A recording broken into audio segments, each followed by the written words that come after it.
According to the 2018 Police Annual Crime Report, crime is on a decrease generally.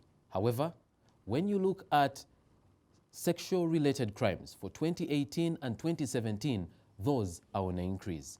Crimes like rape and defilement. In fact, Lira district recorded the highest number of defilement cases in 2018.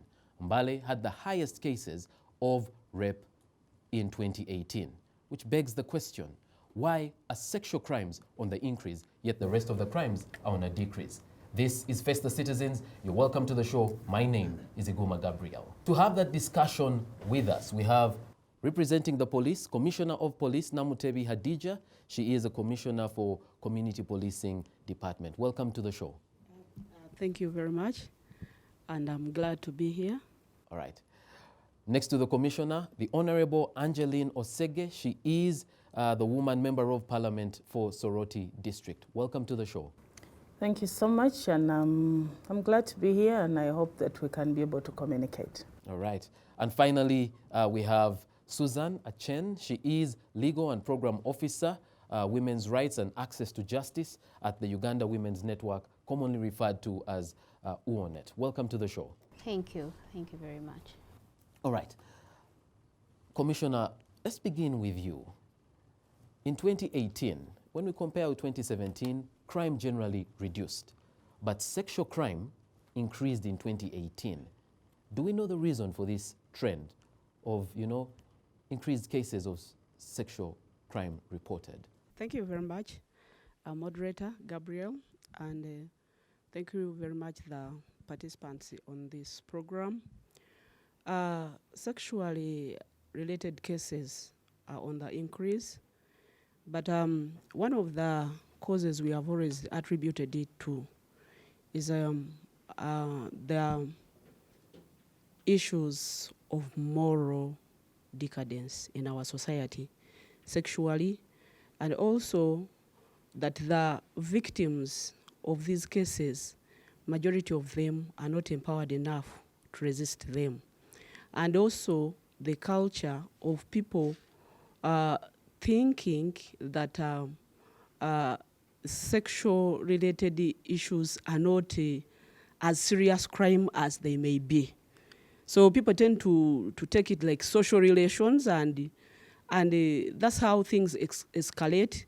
And the issue that people are not really sensitized about them, how they manifest as crimes, the potential victims, what is their role, how can they prevent them, and the other people who are responsible in the prevention circles. This is what is taking us to see the increase in these cases. But there is a general moral decay in our society, not only in the sexual cases, but now that we are discussing sexual-related cases, it attributes greatly. All right. And in the 2017 report, the sexual crimes were highest in Amuria. Defilement was highest in Amuria. Now it has changed to Lira. Is there any, has police found out why now Lira has gone above Amuria? I think they are within the same geographical. Lira is in the northern, Amuria is in the direction where Honorable Sege is from. Eastern. Also, we have also seen that when people don't go to school, you'll find that children are dropping out of school. And one of the causes of those issues is that parenting has also declined. And another reason is that some people are attaching it to poverty, that they cannot afford taking children to school. I think those issues do contribute. So probably now they are higher in Lira, and probably that Amuria the other time was identified with the highest cases. Interventions could have increased and reduced, and probably in this other side of Lira, the interventions are still at a minimum. All right. I will tell you that when we read the crime report of 2017 and saw Amuria had the highest cases of defilement, we went there and we had a district meeting with them And even the people in Amuria were surprised. They didn't know that they were that high, that they had that big of a problem. Hopefully, they did something about it, and that's why the figures have come down. So the sensitization was intensified. Yes. And now that they didn't know prior, they didn't know that they were committing these offenses ignorantly. But with the sensitization in place, especially with the police, and there are so many other actors in these prevention issues. So they are now aware and more responsive to prevention issues, and I think that's why we can see at least something positive, that it is going down. All right. So we need to do the same in these other districts. All right. Honorable Sege, sexual-related crime, is this a problem in your area, and has this issue come to Parliament? Yes, it is a problem all over Uganda, because the drivers of this crime are basically the same wherever it is committed and wherever it is wherever it is seen. Now, it has not come to Parliament as I don't know, it has not come as a petition, but we have had a few things here and there, including our girls who are trafficked outside, they suffer this. But within the country, we have had individuals coming up to complain, maybe sometimes to the speaker, and then it cannot come to the floor. It hasn't come to the floor, but it has come to the ears of leaders in this country. And we have tried to ask ourselves what the problem is. But like the Commissioner of Police has said, I think the pastors, the reverends, and whoever has to talk about God needs to intensify to do their job. And God himself must help us, because nobody else can change the heart of a man except God. It is not about the law. It is not about anything, because you'll imprison somebody today, they come back and do the same thing. Now, I was told that we are also having complaints within Parliament buildings. Yes. Of cases of sexual abuse within Parliament. We had the speaker here, and when we informed her, she said, that one I am going to take up. You know, Yeah. the people who are in that house, in that building, are also Ugandans. They come from the same communities, the same societies, the same factors, the same drivers, I think, affect them. But also, I want us to yes, there is that moral decadence, but also the victims, the people who end up becoming victims, and then the perpetrators, all of them have responsibilities. The way God created a human being, for example, men, for instance, they move by sight. If you expose what attracts a man, he will definitely act. It's like putting meat before a dog. A dog will jump at that meat whether you like it or not. It only takes God to make that man understand that it is wrong. Whether it is exposed there or not, I will not jump at it. All right, but are you blaming the victim? I am not blaming. I'm saying both have a responsibility. Because of the nature, the way God created men, you cannot change it. It takes only God to change it. If you get a normal man created one day by God, without the fear of God in him, he will jump at anything that is exposed, that will attract him. He will want to explore. Right. Look, you will find somebody in under normal circumstances that is supposed to be repulsive, right? For somebody who is morally upright, if anything sexual is exposed to you unduly, it is supposed to be repulsive. But for somebody with a rotten mind, they will want to go and explore and discover, why is it like this? Why can I take it deeper? Let's hear from the legal officer here. I'm sure you've been following the trends and the disturbing trend that there is, an increase in sexual-related crimes. From your point of view, what's causing this increase? I think it's a number of things. One, yes, the general moral decadence that the country is experiencing.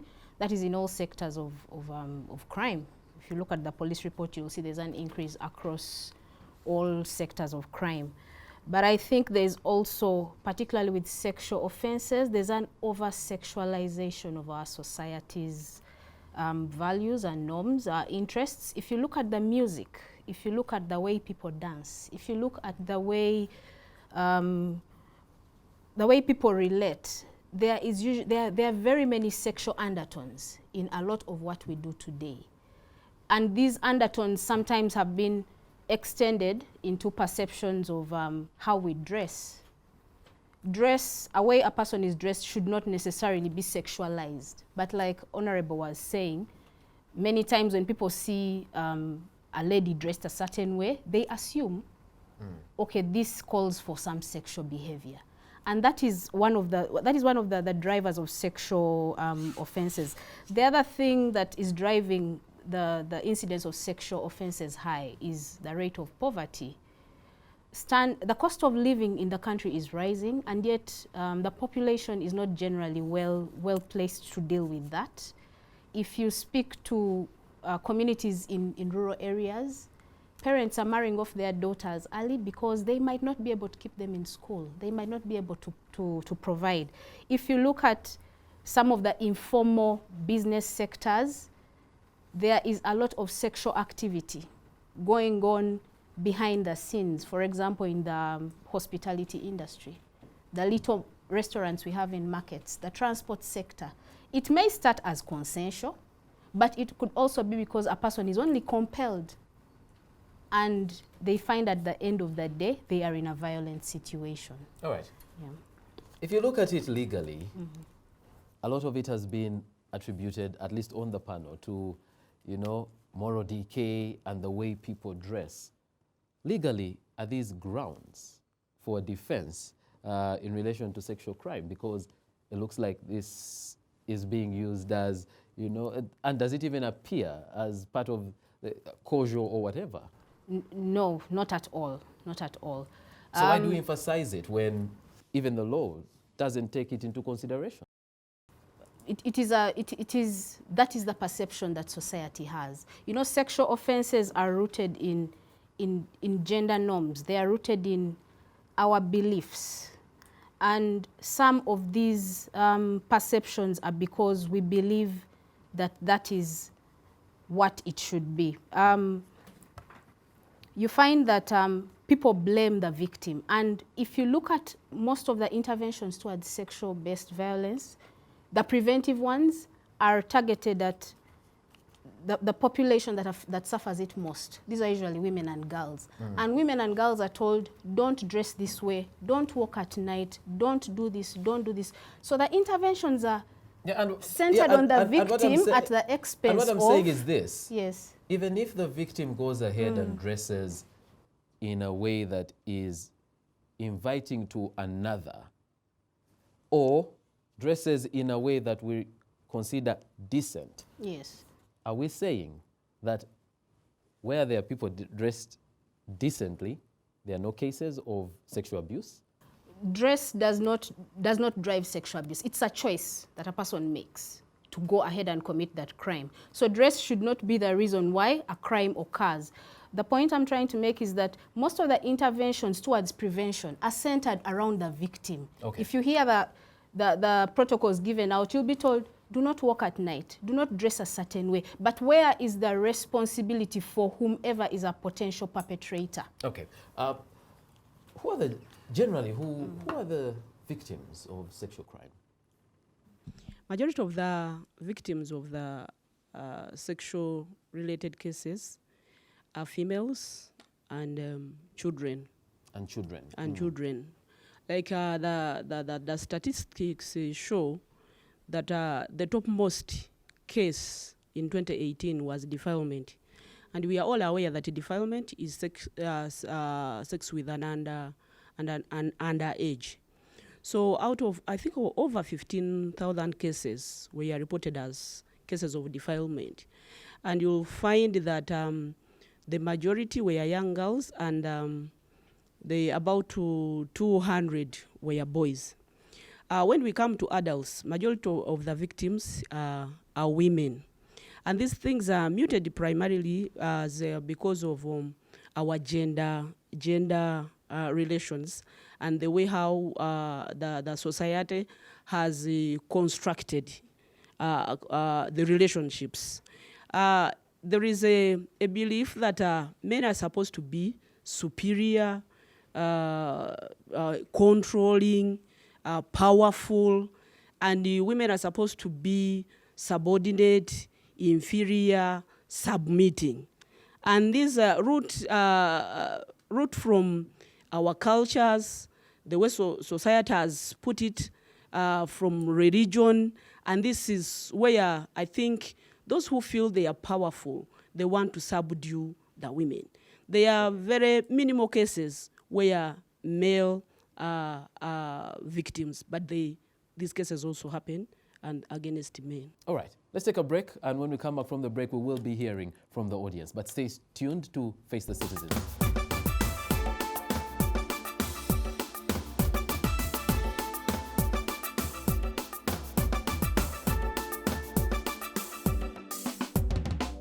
Welcome back from the break. Thank you for staying with us here on Face the Citizens. I'm your host, Igoma Gabriel, and today we are looking at the annual police crime report of 2018 that showed that generally there was a decrease in crime. However, there was an increase in sexual-related crime.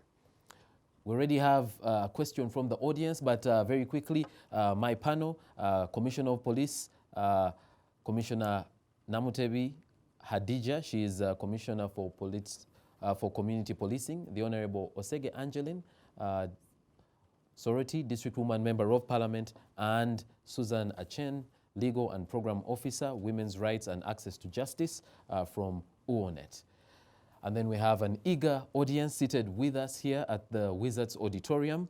Someone has sent a question, Frank Otema. He says there is a backlog of sexual violence cases pending in Ugandan courts. Why should the judiciary have special sessions for the cases? But also this is coupled with the fact that there is a backlog on the side of police investigations. You have a staggering 6,166 cases that are still under investigation. What's going on there? We're going to get you to answer as we get more questions from the audience. Let's take questions from the audience. Yes, madam. I'm Edna Kundakwe. Yes, Edna. My question will go to the representative of the police and also the parliament. Both of you sit in positions where the law is made and where the law is implemented. To me, I want to ask which kind of laws are in place and are active, and which laws have been implemented.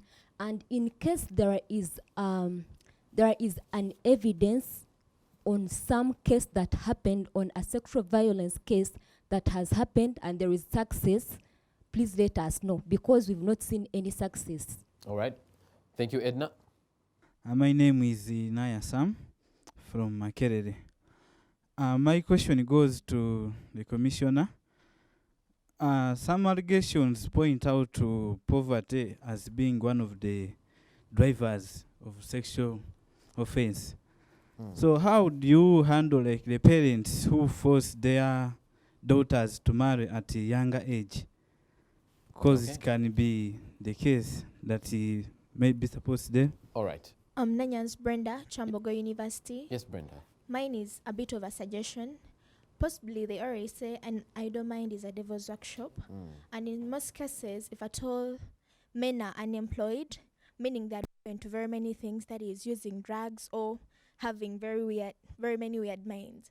I feel like sexual harassment comes about with most cases when a man when a man uses drugs wrongly. Yeah. Now, I feel like the police should put more strict laws onto drug use, because in most cases you will find a drunken man will go back home, hit the wife or children in a weird manner, and at times, All right, before you pass the microphone on, these suggestions have been taken. However, there is sexual-related crime in universities where lecturers are even very busy with many scripts to mark, a lot of teaching to do, papers to publish. How come there is sexual crime in those places where people are not idle? Yes. Or what do you think the problem is in the universities? And in most cases, when you come onto the university, I go back to dress code or attitude. How do you behave? Whose attitude? The victim's attitude? Yeah, the victim's attitude. How do you behave? And at times, marks. Okay. You know? And a time max. Yeah. Ah, okay. 60 without sex, 70, 90 with sex, huh? No, no, no. Many people are talking, let's just put the hands down for a second. Many people are talking about dress code being a driver. Let me find out from the people in the audience here today. How many of you believe that dress code is a viable driver for sexual abuse? Okay, that's maybe 40%. All right, let's take another question. Thank you. I'm Joroge Rachel, Yes, Rachel. but I would like to disagree with my friend here. I'm a victim at Makerere University. I think most of you have seen me somewhere. So I would disagree with the dress code because I was not even a student.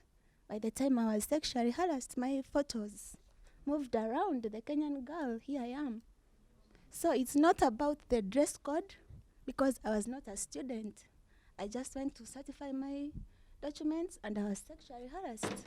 So I believe that sexual harassment, it's not all about the dress code.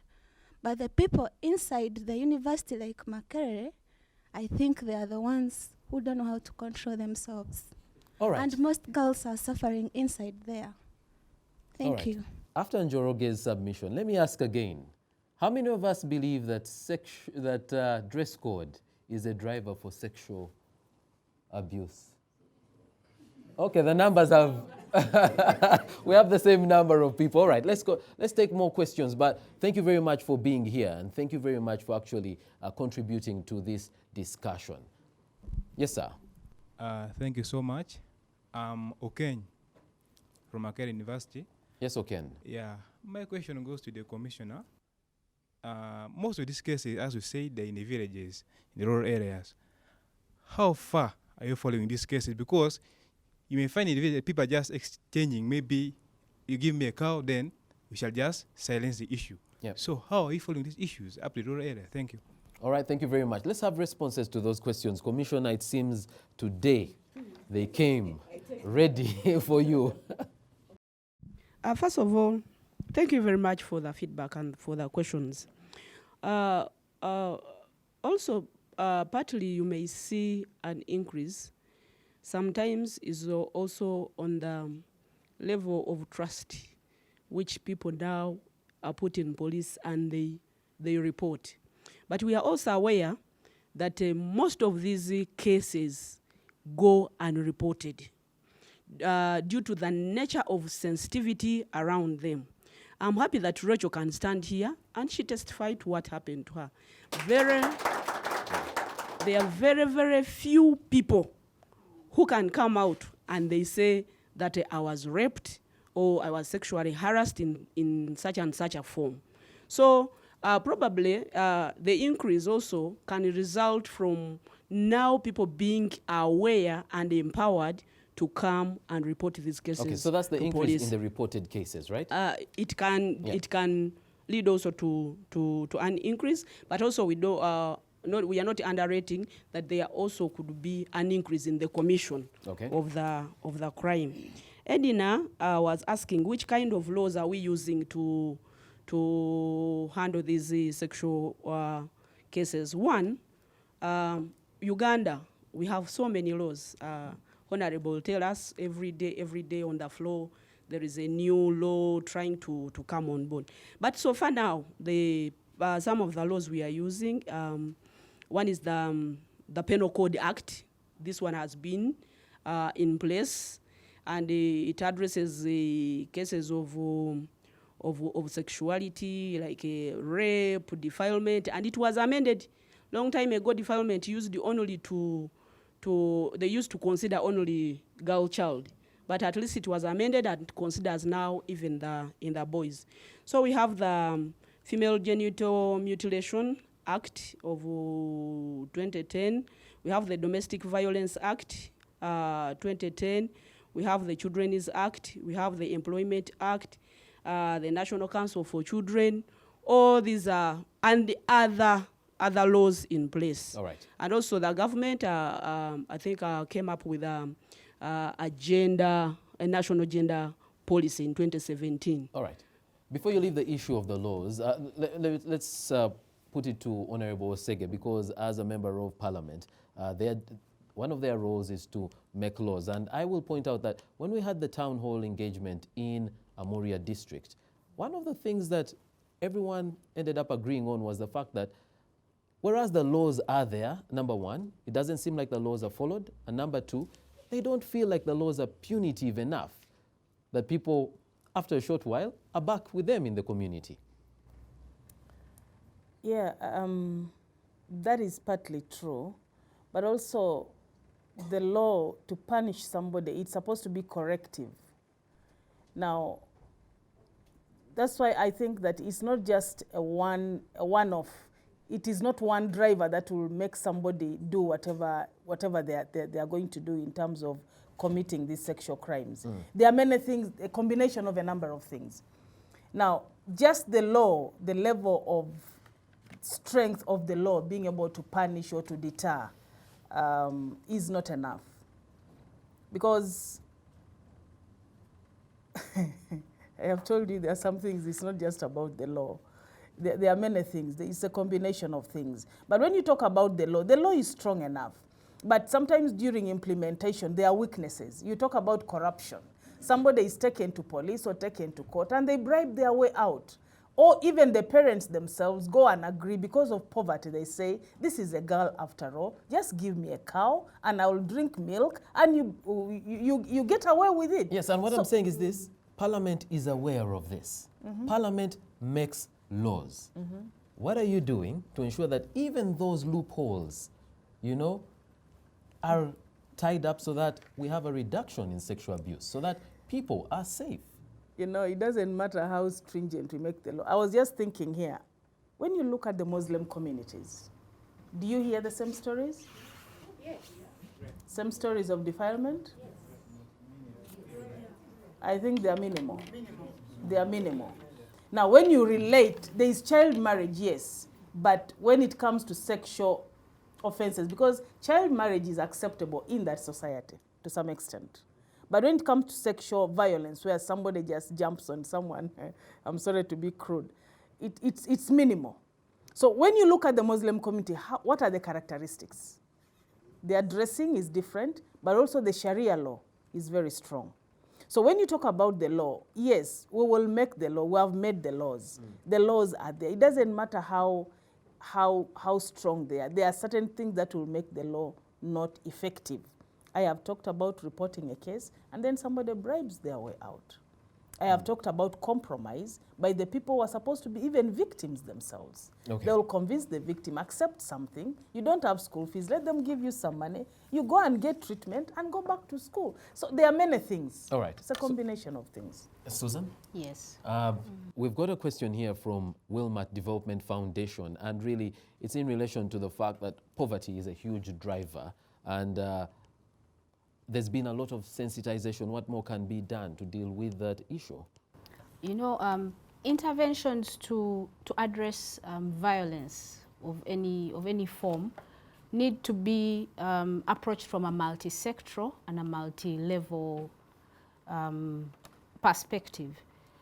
Where you have interventions to increase the economic independence of a population, you also need to ensure that the other sectors around it are supporting that. Let me give you an example. We have had experience as ONET in working with some districts around gender-based violence. And you have to tie in the education sector, you have to tie in the planning department of the local government, you have to tie in the police, you have to tie in the health sector. If you do not loop all of those in, there is going to be a gap somewhere.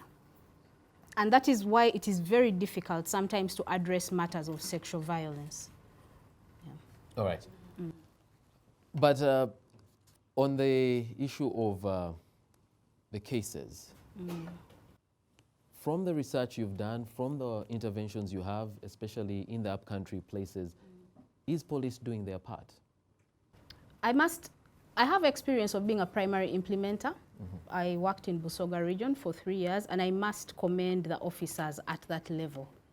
They are committed, And I say this with a lot of respect for them, in spite of the resourcing challenges that they work with.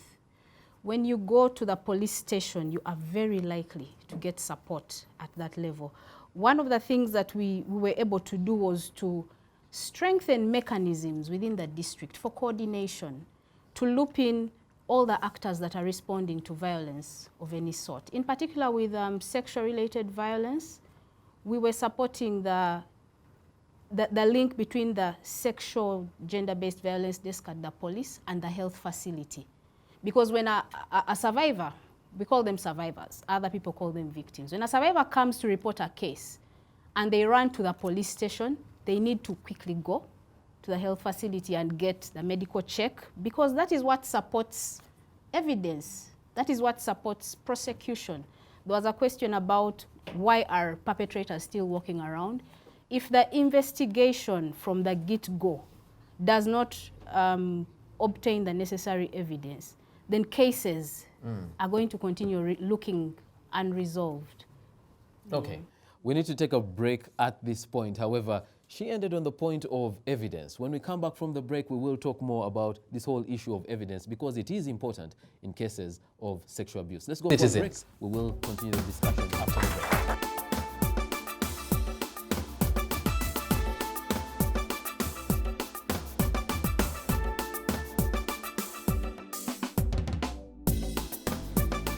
Welcome back from the break. Thank you for staying with us here on Face the Citizens. I'm your host, Iguma Gabriel, and we're having a discussion on sexual-related crime. Before we went for the break, we actually ended on a point of evidence, because it is important to have credible evidence in order to secure a conviction. So I'd like to find out from the Commissioner of Police, what kind of evidence is required in sexual-related cases? Of course, evidence in each particular case differs. So when we are rape and defilement. For example, in defilement, defilement, first of all, the child must be the victim or the survivor must be below the age of 18. So there is always a problem to ascertain: is this person 17, 18, 19? Because we don't have scientific measures apart from doctors counting the teeth in the, because when you are at because at a certain age, when you are 18, the last set of teeth come out, isn't it? So if yours delay, they will call if you a they child delay and you are 19, so somebody really can do. Oh, we have seen also people who say, for me, I am aged enough. So, and in that case, it fails. So, and also, we have to take medical examinations from doctors to take those swabs, semen, examining the scenes of crime. And we have a challenge that sometimes people do report these cases when time has passed and you cannot collect the evidence that is required.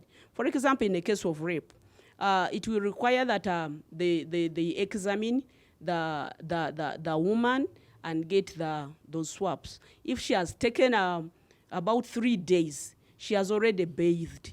She has not kept all other things she had on her body during the time of rape. You may find you can even not collect the DNA of the perpetrator from her. So sometimes that's where we get challenges. And also, another challenge when collecting evidence is that in most cases, the perpetrators are known to the victims. And you'll find that families to pursue this case where the neighbor's son or husband or who has defiled this girl, they don't want to create conflict on the village. Or everyone will say, hey, you are the people who have taken our son to prison. And you know people want to keep peace.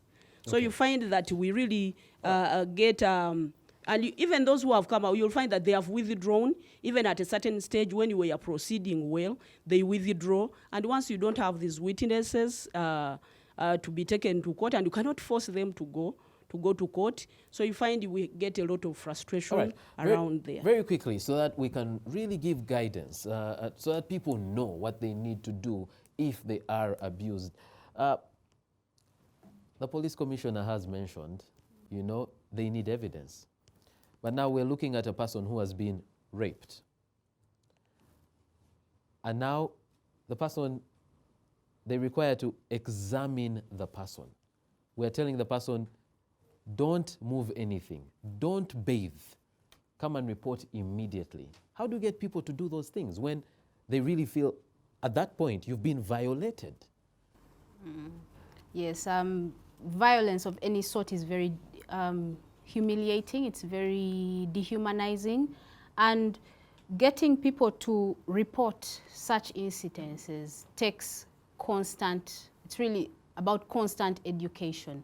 It's constant repeating that message that evidence must not be tampered with. It is a lot about people understanding that that is crucial also for the justice processes that are going to go further. And Okay. these are processes that are done with the commissioner's department. A lot of work is being done to teach communities what they must do after that. Okay. Yeah. So one of the things that happens is victims, in some circumstances, now become blamed. And therefore, a person will fear to report because victims get blamed. Somebody in the audience today, Rachel, her pictures went round and people started saying all kinds of things without even caring what this person is going through. What does police do to ensure that a victim stays a victim and they are protected? I thank you very much. One of our roles is to ensure that a victim is protected and is assisted to get the technical assistance in terms of... Yeah, but how exactly do you ensure that they get that assistance? So what we normally encourage our, you know, with the sexual-related offenses, they normally happen in seclusion. So we encourage the victims to come out and go to the nearest police. Or if they cannot go to the nearest police, at least to get a way of communicating to the nearest police or other local leaders so that the police can come and find them wherever they are and give them protection. All right. So that is where we sometimes get a challenge, because this case has a lot of victimization around. Like people are saying the dress code, they think that you are soliciting. But I think we don't have a law here. Of course, we say decent dressing, and even some other person in the normal mind. Okay, if you found some, why is it not that it is not happening in other cases? Otherwise, we would be just picking dresses on these shops where they have displayed people with shops selling items, and they have actually even put displays. Why are we not just picking? And why is it that it is in this particular sexual case? crimes it's happening. Yes, All right. that you have exposed, Okay. you have displayed. All So right, we encourage our community members, first of all, to collect the guts, collect yourself, and have the guts to seek for whatever assistance you need, but All the right. police is the All right. first. In order for you to get help, the first thing you have to do when you've been abused is report. Report to the police and ensure that your case is followed up. Njoroge, I hope you don't mind this, but can you just tell us what help you received, especially from police, when you reported? Thank you. Now, myself, I reported the day. It happened on Friday. Then I reported on Saturday. I was taken for checkup, but unfortunately, I don't know, over the person I gave my photos, who was the police person, is the one who leaked my photos, or it's Makerere. Because I gave my photos to police and Hold Makerere on. University. So your photos were actually turned in as evidence? Yes, I gave And their then evidence. Evidence was leaked? Yeah, I gave my evidence that yes, I was tampered with, and this is my evidence. I shared it with the Makerere police person whom I just shared on WhatsApp, because I did not even share with anyone who is close to me because I feared they would leak. But unfortunately, they ended up leaking. Now, what I don't know whether they leaked from police or from Makerere, because it is not me who leaked the photos. Now, that's the problem. When you say you present the evidence, yes, you've presented your evidence. But what has happened to your evidence? They tampered with it. It went all over. And people started creating stories. That's the problem. That's a double tragedy, but all right, let's take other questions. Yes, I'm Kolopia Robert. I'm from Makerere. Actually, I'm going to add on. It's like a kind of disagreement with the commissioner. Because he said in most cases, the victims withdraw their cases from the police. But I think when you look at the points he was commenting about of poverty, you find that most of the victims in the villages are poor. And when they report to the police, you find that those people who are raping them or defiling them have money, and the poor have no money. So they cannot follow up. You find that those people, they can go and bribe the police, and you know, they end up not even succeeding. Okay. But now, my question is, what has the police done to those police officers who accept to be brave? Okay. At the extent of... Thank you for your question. Elvis Kadama, yes, from Elvis. Wilma Development Foundation. The Commissioner Police talked about some sexually harassed cases going unreported. It's on record that people these days, they lost trust in the police.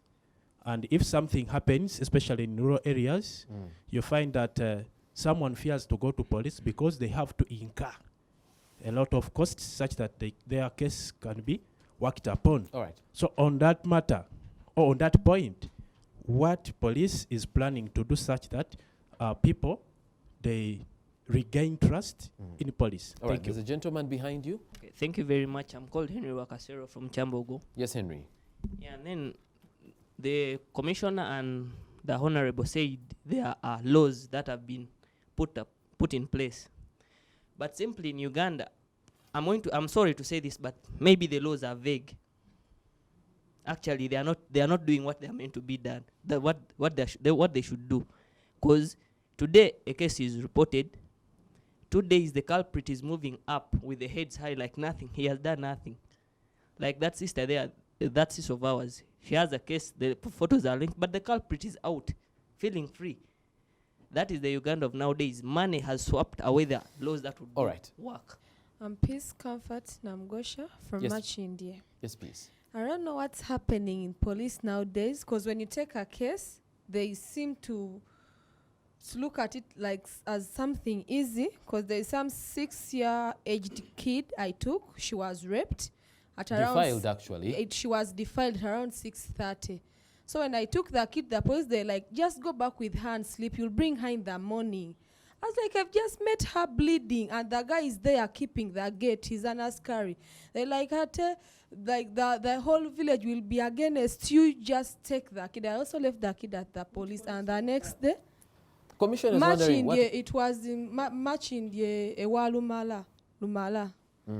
Yeah. All right. March India, Ruafu. And the file is there.